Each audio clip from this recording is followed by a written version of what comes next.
bertemu kembali. Ibu Prada Lukinamo menuntut keadilan atas kematian putranya yang diduga dianiaya seniornya. Bahkan ia meminta pelaku dihukum mati.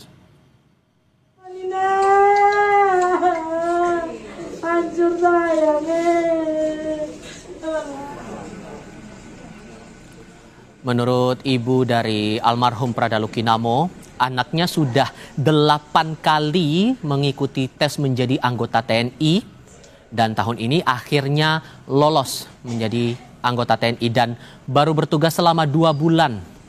Ibu mendiang Prada Luki menuntut pelaku yang menganiaya anaknya dihukum seberat-beratnya. Bahkan ia meminta pelaku dihukum mati.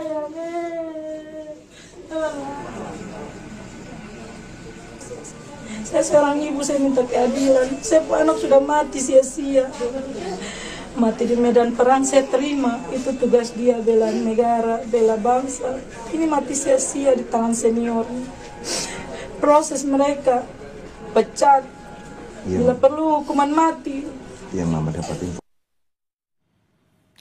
Kodam 9 Udayana akan mengusut penyebab kematian prajuritnya Prada Lukinamo yang diduga meninggal atas dugaan penganiayaan di Nusa Tenggara Timur. Prada Luki Cepril Saputra Namo bertugas di Batalion Teritorial Pembangunan 834 Wakangamere Nagekeo, Nusa Tenggara Timur. Tim investigasi masih memeriksa 20 anggota Batalion Teritorial Pembangunan 834 Wakangamere atas peristiwa itu. Kodam 9 Udayana menyebut belum bisa memastikan penyebab kematian Prada Luki.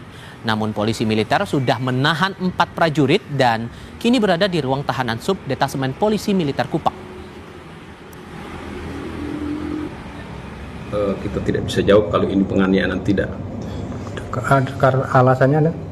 Alasannya karena itu tadi Pak, semua itu bisa saja terjadi. Bisa saja itu karena memang penganiayaan, bisa saja karena dia cedera lain. Ya, apalagi kan situasinya begini, situasi kisruh begini, orang kadang-kadang mengaitkan dengan kegiatan-kegiatan yang seharusnya tidak terjadi tapi dikait-kaitkan. Situasi begini itu memang paling enak digoreng.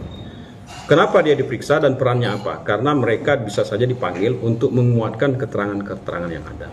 Jadi jangan sampai nanti kita salah menjatuhkan putusan. Jangan sampai kita salah dalam mengambil hasil investigasi. Sehingga makin banyak keterangan yang kita peroleh, itu makin kuat keterangannya. Kepala Dinas Penerangan Angkatan Darat Brigjen Wahyu Yudayana memastikan penyelidikan dilakukan berjalan sesuai prosedur dan transparan. Jika terbukti ada penganiayaan, pelaku akan mendapat sanksi tegas sesuai aturan yang berlaku. Sebanyak lebih dari 24 prajurit yang terdiri dari terduga pelaku dan saksi saat ini sedang menjalani pemeriksaan intensif di Detasemen Polisi Militer yang ada di Kupang untuk mengidentifikasi kronologi kejadian. Itu benar terjadi ya, di Nusa Tenggara Timur, ya, di salah satu satuan kita di wilayah Kodam 9 Udayana. Dan saat ini saya sampaikan bahwa beberapa personil yang terduga sebagai pelaku, ya, termasuk beberapa saksi yang ada di sekitar tempat kejadian perkara pada waktu terjadinya perkara tersebut sedang diperiksa di Detasemen Polisi Militer di Kupang. Dan pemeriksaan itu akan dilaksanakan secara intensif dan betul-betul akan dilihat ya, bagaimana proses terjadinya, ya, sehingga nanti setelah ditemukan bukti-bukti fakta keterlibatan beberapa personil, ya, pimpinan TNI Angkatan Darat sudah menyampaikan untuk dilaksanakan proses sesuai dengan ketentuan yang berlaku. Menjadi bahan evaluasi bagi TNI Angkatan Darat untuk kita melihat lagi secara menyeluruh satuan-satuan operasional kita sehingga kerugian-kerugian personil semacam ini tidak perlu terjadi lagi. Saat ini jelang pukul 7 malam waktu Denpasar, Bali, pengusutan kasus tewasnya prajurit TNI di Nusa Tenggara Timur masih diselidiki. Dan sudah sejauh mana proses pengusutannya? Kita sudah terhubung dengan Wakil Kepala Penerangan Kodam 9 Udayana Letkol Infantri Amir Syarifuddin. Pak Amir, selamat malam Pak. Dengan Tifal, apa kabar? Selamat malam Mas Tifal, apa kabar? Baik, alhamdulillah. Kabar kami baik juga, terima kasih sudah bergabung bersama kami. Sejauh pemahaman kami sudah ada 24 orang yang diperiksa. Sejauh ini sudahkah diketahui kronologinya dan betulkah ada penganiayaan terhadap korban? Untuk menjawab itu kita masih dalam tahap awal baru dugaan. Karena nanti untuk lebih jelasnya kita dengar sendiri dari penjelasan tim yang melaksanakan verifikasi. Oke. Dan 24 saksi ini pihak mana-mana saja itu, Pak? Itu 24 orang yang diminta itu kemungkinan rekan-rekan kerja atau senior satu angkatan, jadi variatif. Oke. Dan sudah ada 4 prajurit ya kabarnya kami terima informasinya ditahan oleh polisi militer. 4 orang ini apakah senior korban atau satu angkatan atau siapa ini, Pak? 4 orang itu kita masih dalami karena begini, Mas, untuk tahap awal 4 orang ini sebenarnya bukan ditahan tapi diamankan. Kapasitas diamankan ini kita mencegah adanya tindakan-tindakan dari baik itu dari keluarga maupun dari rekan satu angkatan. Jadi gitu, Mas. Dan 4 orang ini apakah kaitannya karena berada di TKP atau ada kaitan pertemanan juga atau gimana, Pak, sebetulnya? Bisa jadi 4 orang itu ada di TKP, bisa juga karena pertemanan. Karena saat ini kan memang proses sedang berjalan. Jadi karena proses berjalan begini, bisa saja nanti bertambah orangnya dari 4 itu menjadi berapa. Bisa saja nanti dari 4 itu ternyata cuma 2 yang terbukti. Itu semua kita lihat nanti dari perkembangan investigasi dari tim yang sedang turun di lapangan. Sehingga 4 orang yang ditahan ini statusnya gimana, Pak? Apakah betul sebagai tersangka atau masih belum ada statusnya atau gimana?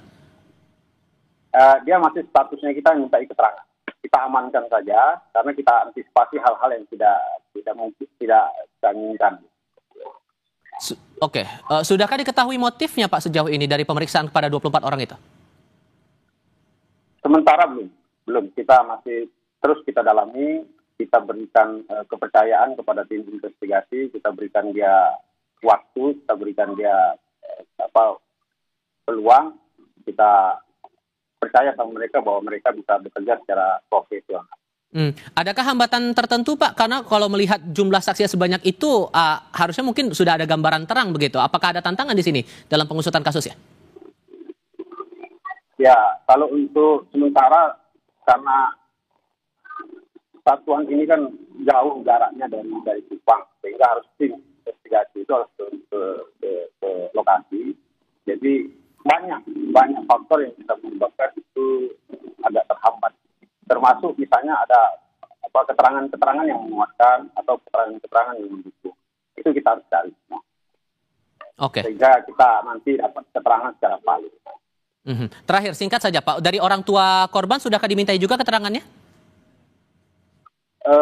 Dari orang tua korban sepertinya belum karena saat ini masih dalam tahap sedalam. Kalau dari orang tua mungkin nanti setelah agak mengerucut baru. Kalaupun tahap yang dilaksanakan adalah tahap kita selaku sesama anggota TNI, kita pendekatan humanis, kita berikan penguatan pada keluarga korban. Oke. Semua orang tidak mau ada musibah, semua orang tidak mau ada bencana, tapi ini sudah terjadi. Saya masih buka kamera belakang. Baik, Pak Amir, terima kasih banyak sudah mau berbagi.